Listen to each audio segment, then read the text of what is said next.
Good evening, everyone, and welcome once again to the Bhagavad-gita Satsang. I'm Hari-kirtana, your host, and I welcome you all. It is a great pleasure to be here with you, and it is an honor to know that you are spending your time with me. And I would like to know if you can hear me. So if you would be kind enough to please press the raise your hand button. Thank you very much. All right, Sue, Jill, thank you very much for raising your hands. And please, let's see, put your hands down. Thank you very much. Now I'm going to ask you to raise your hands again if I have a great deal of reverb in my voice. Okay, it's unanimous. I have reverb in my voice. So just to reassure you that I did not go out and buy some special audio gear just to add this enormous reverb in my voice. The fact of the matter is, I'm in a really big room. In fact, you may have noticed that my usual background has been replaced by an unusual background. And that is because I am speaking to you this week, live and in person from the Yogashala at New Vrindavan in West Virginia. And as an extra special treat, for me, at least, I don't know about you, it probably doesn't really make a difference in your life one way or another. But for me, I have an extra special treat in that I have a live audience. Live audience, would you please be so kind as say hello to the folks out there in internet land? Okay, see, I wasn't kidding. Let's take care of our usual housekeeping. As those of you who are veterans to the Bhagavad-gita Satsang know, you can adjust your audio settings and your viewing options in the upper right-hand corner. You need not worry about your microphone, whether it has reverb or not, or your video camera, because you can see and hear me and I cannot see or hear you. If you have a question, you can type it into the Q&A box and I will take note of your question. Please go ahead and write something. If one of you would be kind enough to write something in the Q&A box. You can even ask a question if you like. After all, it's the question box. I don't know why they call it a question and answer box. It should just be a question box because you're asking questions. I suppose I could use it for answering. Hello, virtual friends. Sue says hi to all of you. So, my good friend Sue. Thank you, Sue. Now that we've taken care of that business, let's get on to the business at hand. We are in chapter 6, the Yoga of Eightfold Mysticism. Last week, we spoke about set and setting. What is the right set and setting for mystic yoga? The set being equanimity amidst friend and foe, and the setting, yoga props and techniques for Ashtanga-yoga as it is understood in the traditional system of yoga, spoken about by Krishna in the Bhagavad-gita. We covered verses 8 through 15. And tonight, we will continue with chapter 6.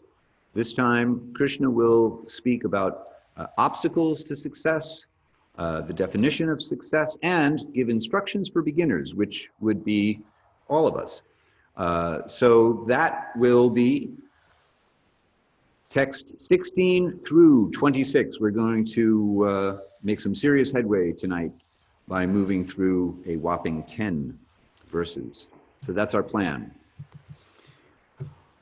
As is our, well, at least my usual habit, I will read the translations of the verses that we are going to cover, and then we will go back and look at each verse individually, and hopefully I'll find something illuminating to say about each of them. So, we begin with instructions for beginners. This is verse 16 of the 6th chapter.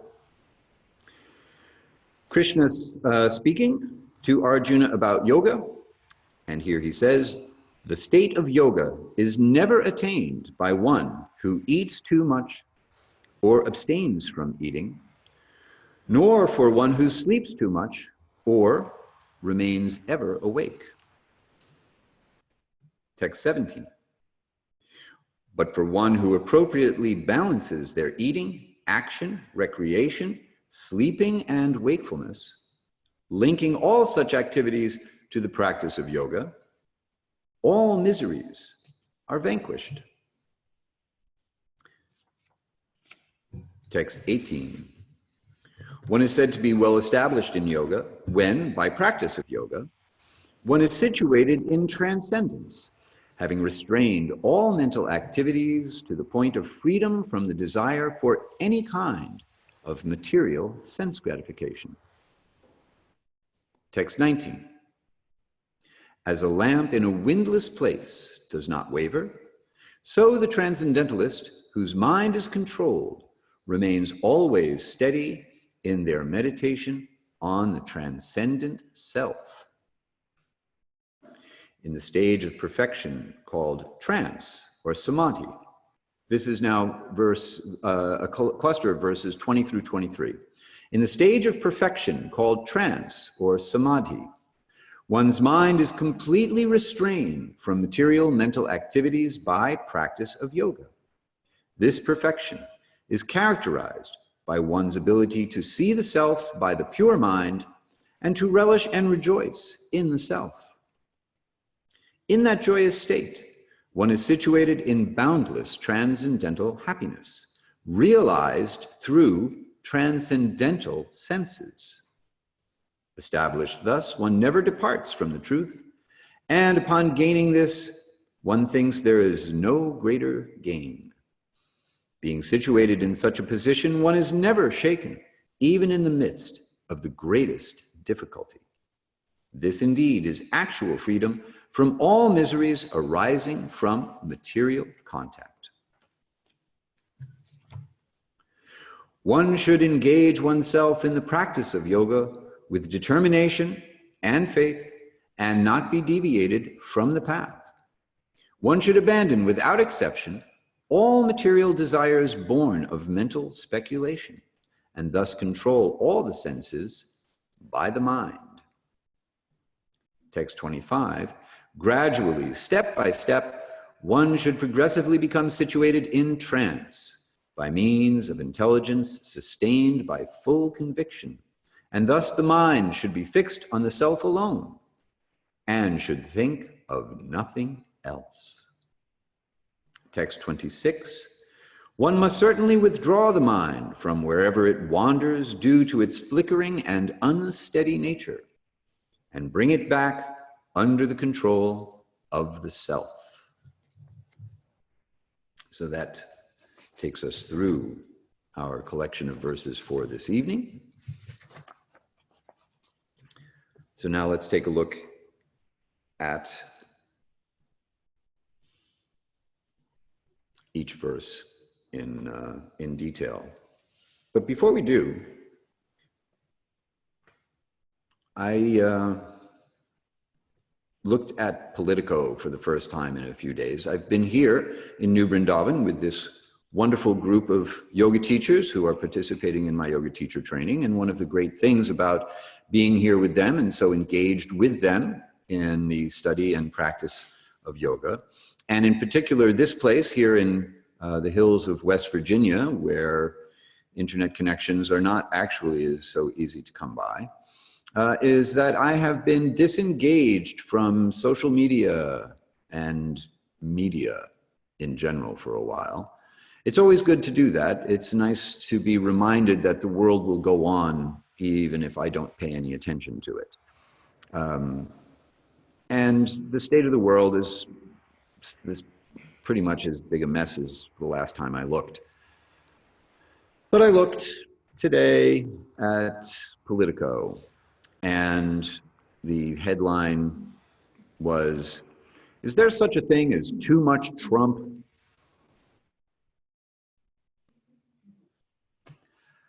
It strikes me as a ridiculous question, at least for me personally, because I think any Trump is too much Trump.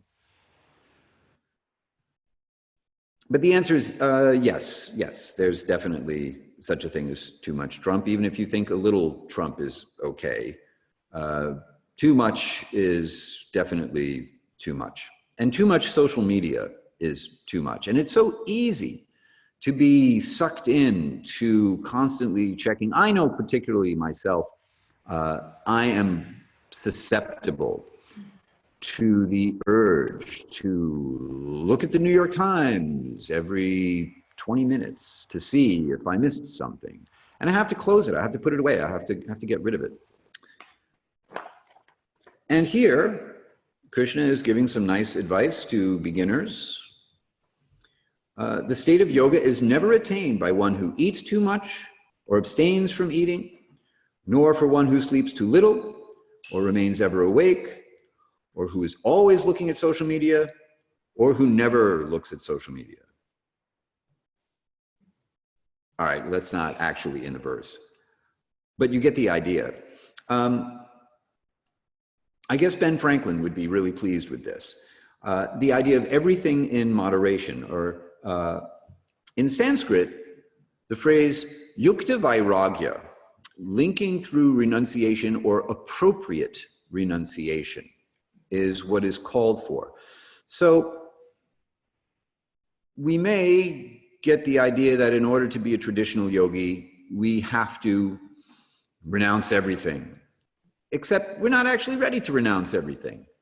And the attempt to artificially raise the level of our renunciation to some unattainable ideal actually causes more of a disturbance for us than it does a sense of equanimity or peacefulness. It's a gradual process of rising to a level of complete renunciation, and therefore we are advised not to jump into any kind of extreme. At the same time, we can't be so lax that we just follow the senses wherever they want to go and do whatever the mind wants to do.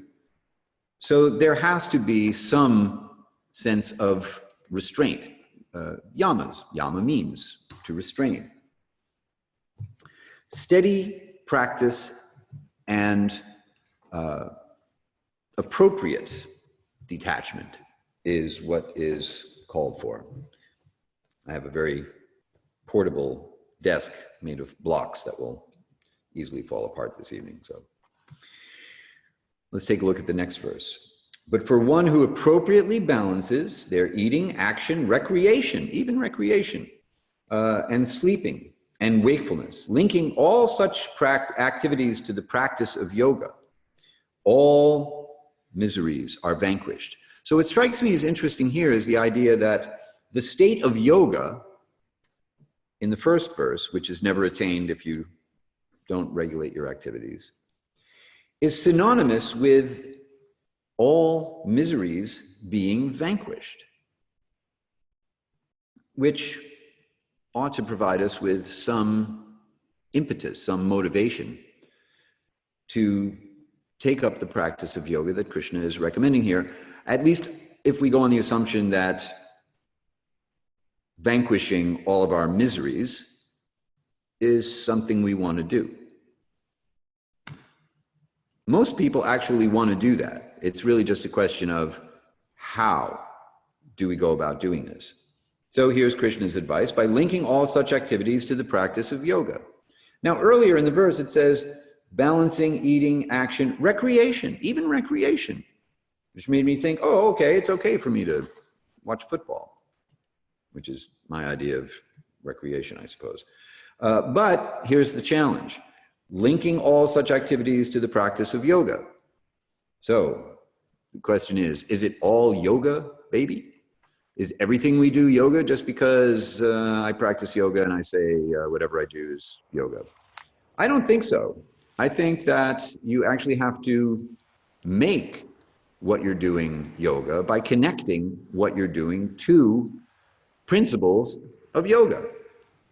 Just because I'm a yogi and I do something doesn't mean everything that I do is yoga.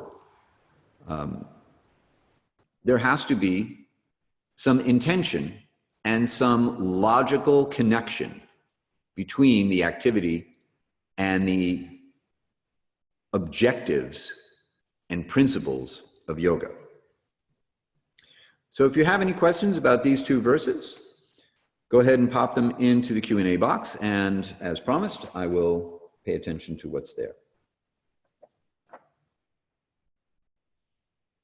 So let's go now to Krishna's definition of success. What does a successful yoga practice look like? So this is text 18. One is said to be well established in yoga when, by practice of yoga, one is situated in transcendence, having restrained all mental activities to the point of freedom from the desire for any kind of material sense gratification.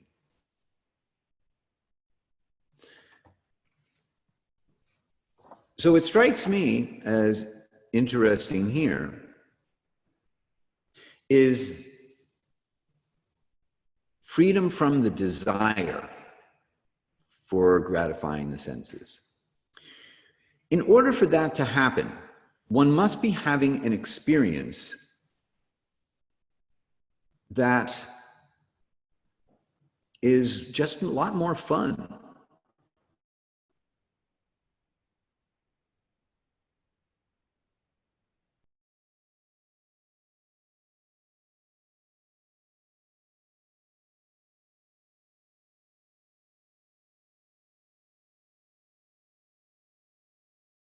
Than material sense gratification. That gives a greater, that because it's our nature to be happy. The three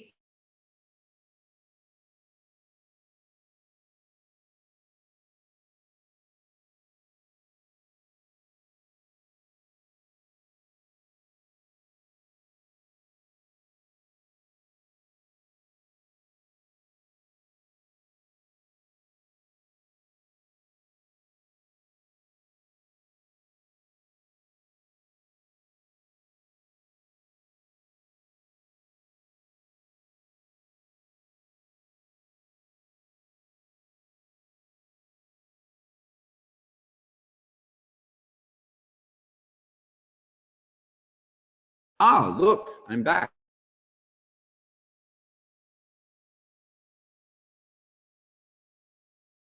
And I'm using computer audio. I still have an unstable internet connection. And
and look,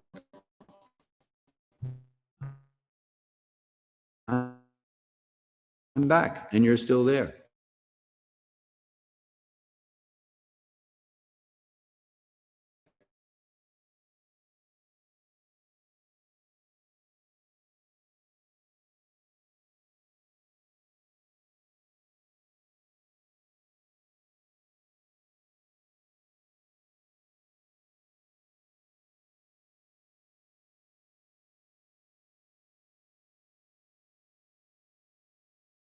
And I'm using computer audio. If change that. Sat Chit Ananda, the actual natural condition.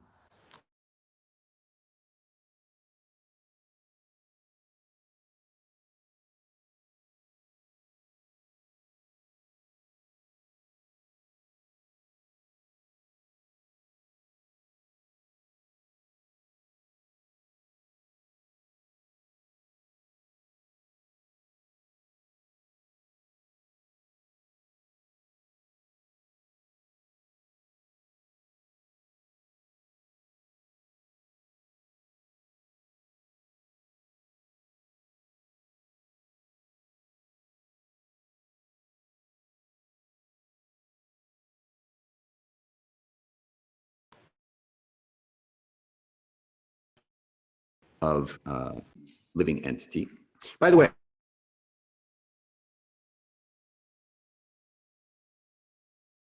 now it's back. And I don't understand why it's using computer audio. Okay, we'll give this one more shot.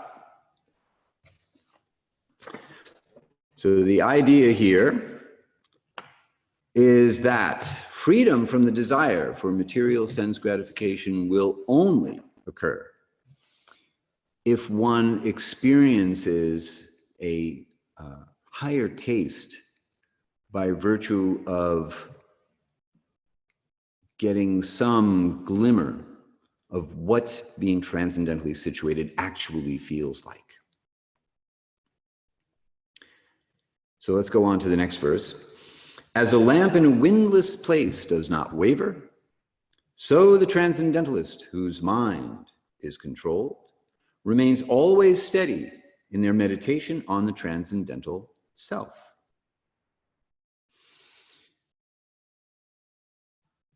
Now the question arises,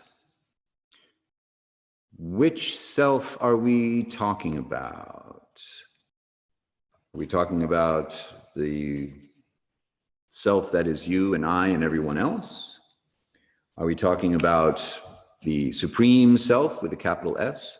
Is the self with the capital S actually us in our transcendental state?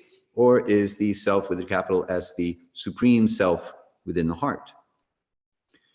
It is good to remember that the yoga process that Krishna is describing here is the same process described by Patanjali in his Yoga Sutras, who recommends that meditation on Ishvara is the way to go in order to achieve the perfection of yoga.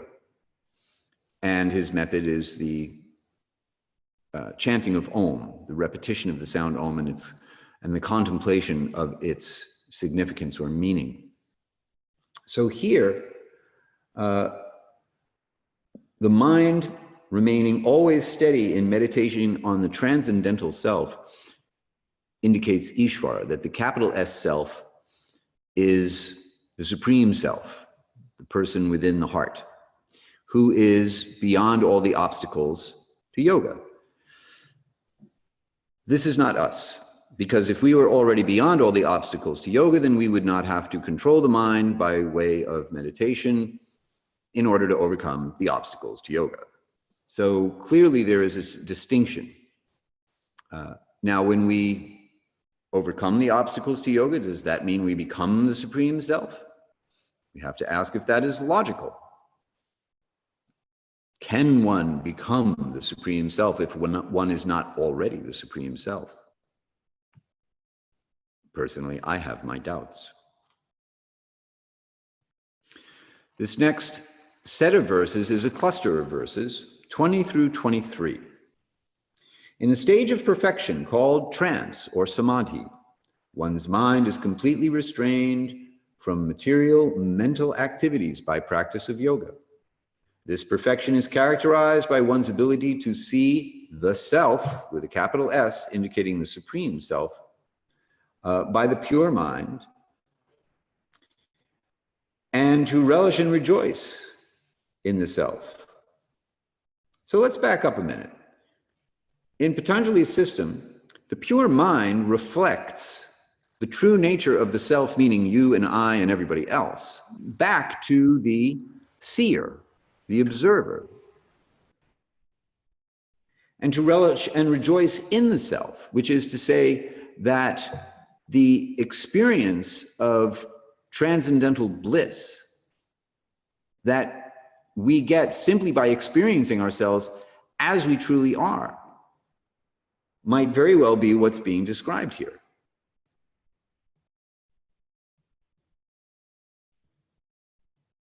In this case, I would say that either understanding would be correct. So this is not an either or, it's more of a both and situation. Because if one sees the supreme self by the pure mind and relishes and rejoices in that vision of the Supreme Self? Well, that makes total sense, because there is, by definition, nothing more beautiful and inspiring and amazing than the beauty of the Supreme Self. So in that sense, that would be true. However, it is also true that when we see ourselves as we truly are, reflected in the calm pool of the still mind, we would also rejoice, because we would experience ourselves in our natural, blissful condition and be free from all of the miseries associated with life in the material world, like too much Trump. So in each case,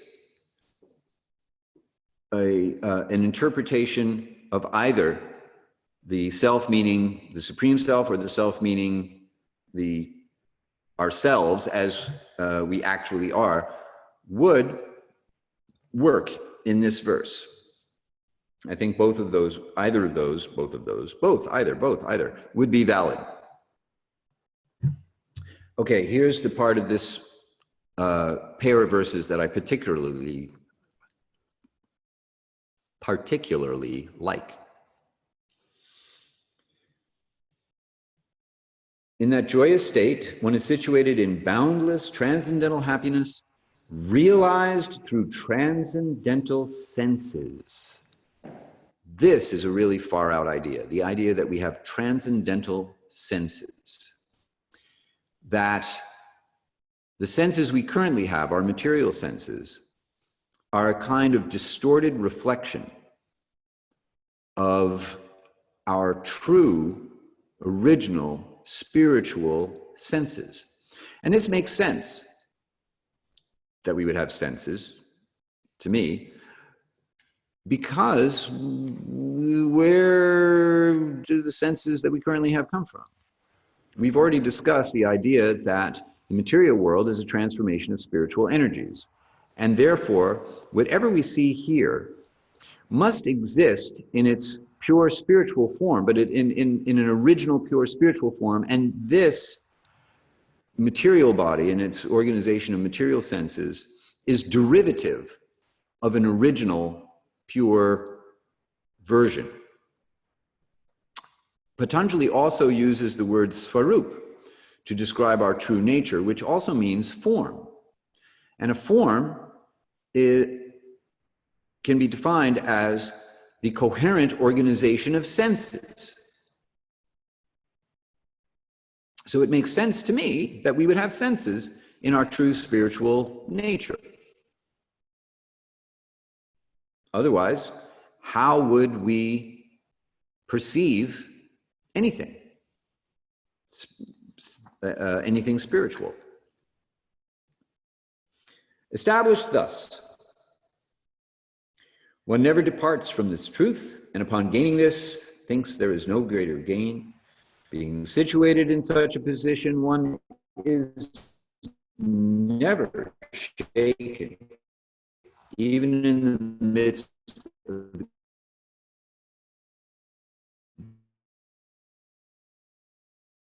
greatest difficulty. So this is interesting in that it's material difficulties, and simply not be disturbed by them, to be able to move through the world without being shaken by the world. This indeed is actual freedom from material contact. And with that, I will introduce a dramatic pause into the proceedings so that I can ask my live audience. Are you all warm enough? Yes? Okay. Well, in that case, we can dispense with the machine.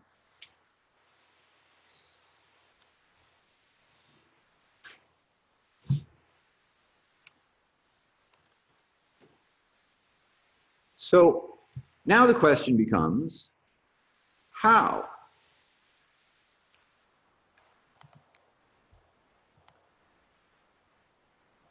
do we awaken these spiritual senses, these transcendental senses? Well, let's take a trip down memory lane.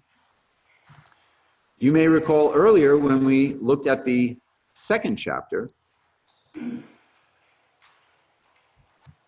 we saw in verses 62 through 63 how one moves from spiritual consciousness to material consciousness. When one's thoughts dwell on the objects that attract the senses, attachment to those objects develops. From attachment to such sense objects, the desire to satisfy the senses is born, and from the desire to satisfy the senses, anger arises. Anger gives rise to bewilderment, and with bewilderment comes a loss of memory. When one's memory is lost, the power of discernment is lost with it, and as the power of discernment recedes, the self vanishes from view. So this is how we lose our transcendental senses, how they become covered over by matter, to the degree that we are no longer able to see the self, us. So here's how we reverse engineered that sequence. When one's thoughts dwell on objects that awaken the spiritual senses, such as Ishvara, the Supreme Person, whom Krishna has been advising us to meditate on in this chapter. Attachment to those objects develops. From attachment to objects of spiritual awakening, the desire to satisfy the spiritual senses is born. And from the desire to satisfy the spiritual senses, tranquility arises. From tranquility comes clarity, and with clarity comes the awakening of memory. When one's memory is revived, the power of discernment is recovered, and as the power of discernment returns, the perception of the self is restored. That is to say, we once again experience ourselves and the world through reactivated spiritual transcendental senses. Let me know if you have any questions about transcendental senses and the process of awakening them. In our next verse, one should engage oneself in the practice of yoga. You know what? This is going to be another dramatic pause so that I can have a word with my live audience. Hey, live audience, how you doing? Good. Oh, good. Yeah. Hey, I just want you to know that when I ask the camera and all the folks on the other side of this camera, if they have any questions, if you have any questions, then you should please bring that to my attention, as I will be happy to address your questions. Hey, guess what, everybody out there in internet land? We've got a question from the live audience. Please state your question in the form of a question. Did you mention a chakra related to the awakening of transcendental senses? As a matter of fact, I did not. The question is, did I mention a chakra in connection with the awakening of transcendental senses? And in fact, I did not, but I could have, because the Sahasrara chakra, that is to say the crown chakra, the thousand-petaled lotus chakra at the crown of one's head, is the connection of the self to transcendence. And when one has activated this particular energy center, then one has essentially turned the facility for spiritual experience back on. So each of the chakras, from bottom to top, have some connection to a particular kind of element. Your bottom chakras, from the base of your spine up to your throat, are connected with the physical elements. Your Agya chakra, or Ajna chakra, pronounce it as you wish. Your third eye chakra is your astral connection, the mind, intelligence, and ego, your subtle or metaphysical form. is connected with your Agya chakra, but your Sahasrara chakra, that's your connection to transcendence. So when your spiritual senses have been awakened, then your Sahasrara chakra is activated. And that's why people who are self-realized have a halo. There's a big glow around their heads. Does that answer your question? More than. All right, very good. All right, any other questions from our live audience? Okay. We shall proceed. The next verse, I will continue. One should engage oneself in the practice of yoga with determination and faith, and not be deviated from the path. One should abandon, without exception, all material desires born of mental speculation, and thus control all the senses by the mind. We're going to get into this idea of controlling the senses by the mind in just a moment. It's interesting to me that Krishna qualifies all material desires born of mental speculation. All material desires are born of mental speculation. So it's an interesting qualification insofar as mental speculation is where material desires come from. The mind proposes that fulfillment of this desire in connection with the senses will produce happiness or pleasure or satisfaction of some kind. If you think about all material desires having to do with the satisfaction of the senses, the satisfaction of the ego, the satisfaction of the intelligence or the mind, and you look for where did this come from? Look for the origin of the material desire. I'm pretty sure that you will find that 100% of the time it comes from mental concoction, mental speculation. Anyway, you can test drive that for me and let me know what you come up with. Text 25. Gradually, step by step, one should progressively become situated in trance by means of intelligence sustained by full conviction, and thus the mind should be fixed on the self alone and should think of nothing else. Now, in this case, the self with a capital S, I think clearly indicates the object of meditation, namely Ishvara, or the Param Atma, the supreme person within the heart. What strikes me here, though, is gradually, step by step, steady practice over a long period of time is how Patanjali puts it.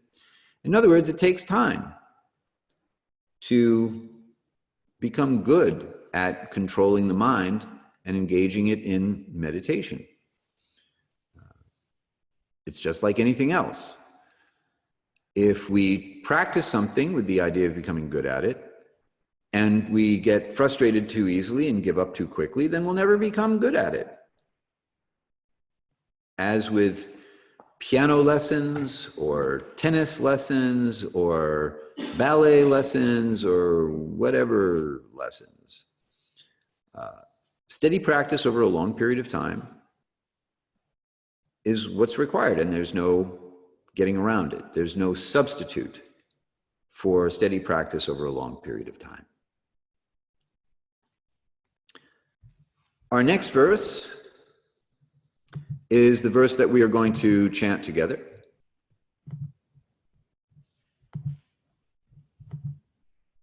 This is verse 26 from chapter 6. So I chant and you chant back.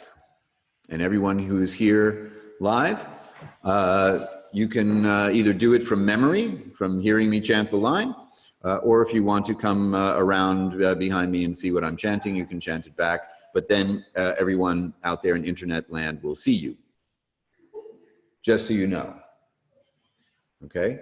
All right, so it looks like you're good where you are. All right, let's see, now this is, very smart. Verse 26 of chapter 6.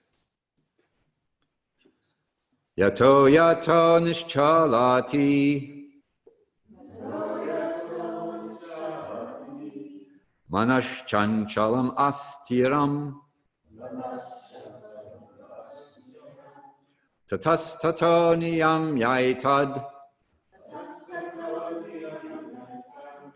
atman yeva vasham nayat. Very good. All right, we have people with good memory here and some people who thought to bring a copy of the Bhagavad-gita with them. And that's very helpful because usually I have to guess how long it took all of you to chant the verse back. Thank you all very, very much for participating. We have some wonderful parting gifts for you. The translation. One must certainly withdraw the mind from wherever it wanders due to its flickering and unsteady nature and bring it back under the control of the self. So once again, we've got this self with a capital S. And once again, there are two ways that we can look at this. We can look at it as we are making the effort to bring the mind under control, and we have to work at it, constantly bringing the mind back over and over and over again. Here's another way to look at it, though. One of the reasons to meditate on Ishvara, on the Paramatma, is because you can actually ask the Supreme Person to control your mind for you. Now, that may seem lazy and that you're dishing off the responsibility to somebody else. After all, it's your mind. But you know what? It's not, because it's made of material energy that doesn't belong to you or me. The source of the energy is the ultimate proprietor and controller of that energy. And in fact, later on, we'll hear that Krishna says that this divine energy of mind, consisting of the three qualities of material nature, is very difficult to overcome. But one who surrenders to me can easily cross beyond it. So we can actually add a prayerful element to our meditation, a request for assistance. Dear Paramatma, I'm trying to control my mind.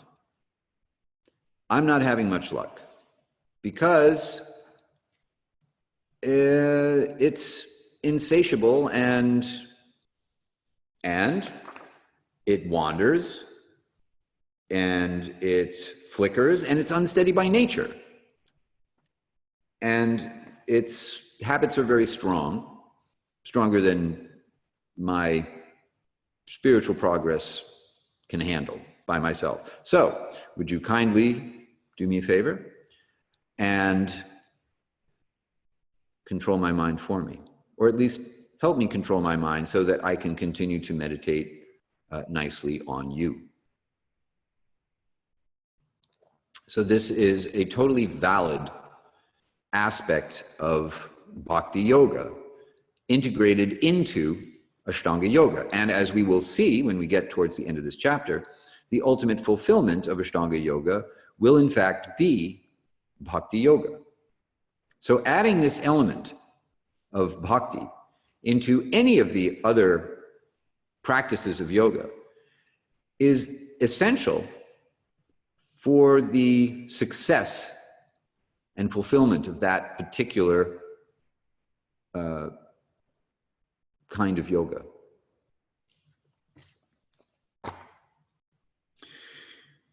Now let's go on the assumption that we have some responsibility here, in addition to asking the Supreme Person to control the mind for us.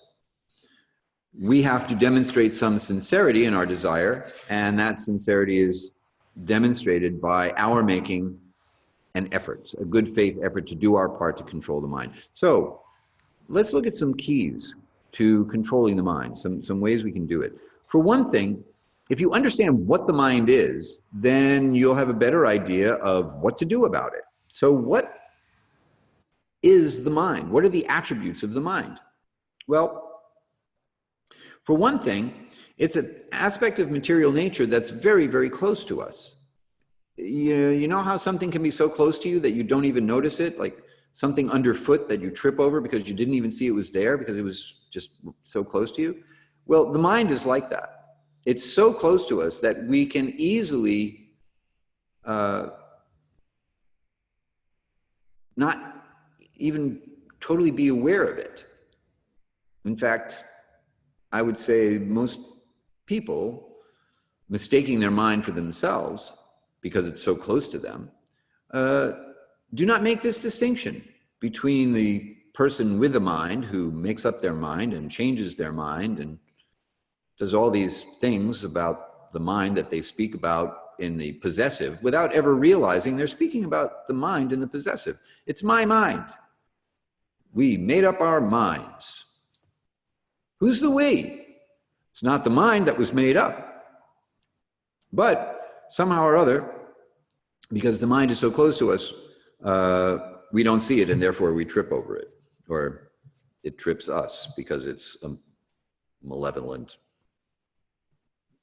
thing.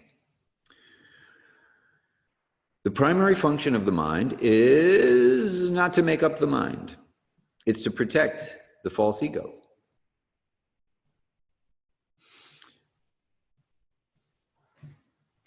The mind is basically the fortress, the guardian of the fortress of the false ego. Because remember, the whole purpose, the whole point of this project of yoga is to get rid of the false ego.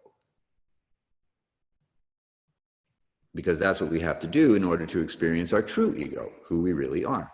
Well, you know, the false ego is not going to go down without a fight, and it enlists the help of the mind to defend itself.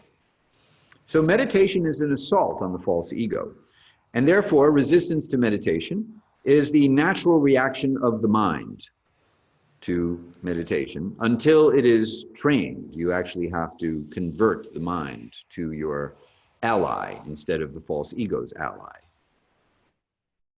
Kind of a curious way to think about it, but I think that's valid. Which means we have to recognize that there's a false ego which is even closer to us. And it's really invisible to us. We can't really see our own false ego. Everybody else can see it perfectly well. It's like a neon light just plastered across our foreheads for everyone else who is not us. Now here's the thing, we can become so identified with the false ego that we think we need it to survive, that we cannot live without our false ego. It should come as a great relief to everyone that actually we don't need it. It's like luggage that you have to like carry up a hill, heavy baggage. You can just let it go. And that's part of being liberated, that you don't have to drag this piece of heavy luggage up a hill anymore. The false ego's desire, struggle for self-preservation is actually part of what makes us crazy, drives us insane. And it's a great big, fat, stupid waste of energy, this defense of the false ego. So Krishna is encouraging us to just let it go. And the way to let it go is by converting the false ego's ally, the mind, into our own ally. One of the things the mind likes to do is present the insignificant as being very, very important. This is one of the reasons that some people are susceptible to drama or gossip or news about Trump. I suppose there is some sense of urgency about that. But minus the office he occupies, he would be completely insignificant. The mind still would like to have us pay attention to celebrities who are also not very important, and yet they occupy a prominent position on the counter of every CVS that you go into to buy headache medicine. in the form of magazines about movie stars and other such things. It relishes intensity, passion, and fantasy, ignorance. The mind would much rather have you really get into something that doesn't actually exist at all than meditate. Yes, have we had this experience that the mind would rather do that? Yeah. No, okay, happens to me all the time. So we become yogis. Our minds do not. They just go on as if nothing happened, which means that as yogis, we have to acclimate the mind to this new state of affairs. Hey, mind, guess what? We're yogis. You can try treating it like a friend, even though it's your enemy. You can try to convince your mind that, you know, be friendly, be my pal. I'll be your buddy if you be mine. Engaging all the senses in the activity of meditation is also a good way to do this. So for example, if you use japamala, beads, for meditation, then the sense of touch is engaged, and you're chanting a mantra, your sense of vocalization is engaged, your mouth is engaged, tongue is engaged, you're listening to the mantra, your ears are engaged, you're thinking about the mantra, your mind is engaged. Maybe you're even looking at the mantra spelled out on a screen or a board in front of you. I recommend a board, not a screen. In which case your eyes are engaged, or you're looking at a form of a deity in your sacred space, in the altar that you have in your meditation space. So your eyes are engaged. When all the senses are engaged, the mind is kind of trapped. It can't go anywhere. It's really hard for the mind to escape when all of the senses are feeding meditation stuff into the mind. So that's one of the reasons why that form of meditation is particularly effective. You can invite the mind to join you with sweet words. Oh, my dear mind, please engage in this very nice meditation. It will make you very, very satisfied and content. If your mind is not buying it, then you can beat it with a shoe or a stick or something. But this kind of metaphorically, like smashing your mind, is not a bad idea from time to time, but everything in moderation. And then once again, you can just try to engage in meditation, hear your mantra, and ask the Paramatma to control your mind. If nothing else, the intrusion of the mind into your meditation should be proof that you are not in control. And therefore, we can accept that we should become detached from the idea of being the controller. If we were actually the controller, we could easily control our minds. But we can't. Oh well.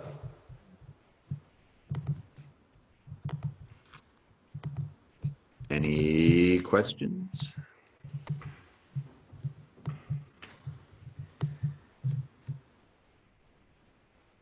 From our studio audience? We have a question? No. Okay. In that case, tonight's program has been the Yoga of Eightfold Mysticism, Obstacles to Success, the definition of success, instructions for beginners. We covered verses 16 through 26.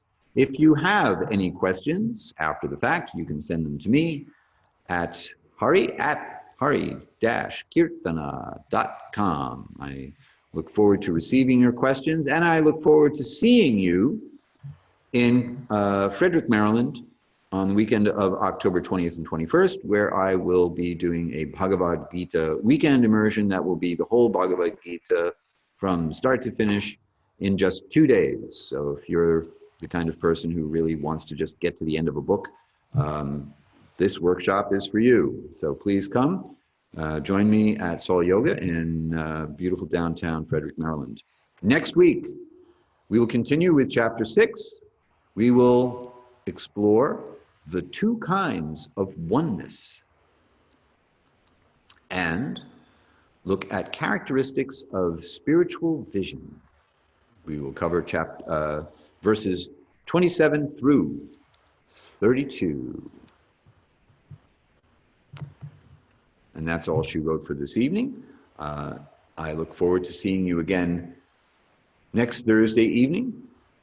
Same time, well, no, not the same place. I'll be back in my usual environment, so my background will return to its regular stack of books on the bookshelf once again. Thank you all for joining me, and thank you all for joining me here at the Yoga Shop in beautiful New Vrindavan. I'm very happy that you came to spend this time. I hope you have a wonderful week ahead. I look forward to hearing your questions. Whoa! Sue, thank you very much. Nice job with technical difficulties. Yes, thank you for your patience with the technical difficulties and hanging in there with me. And before we have any more technical difficulties, I will be the controller.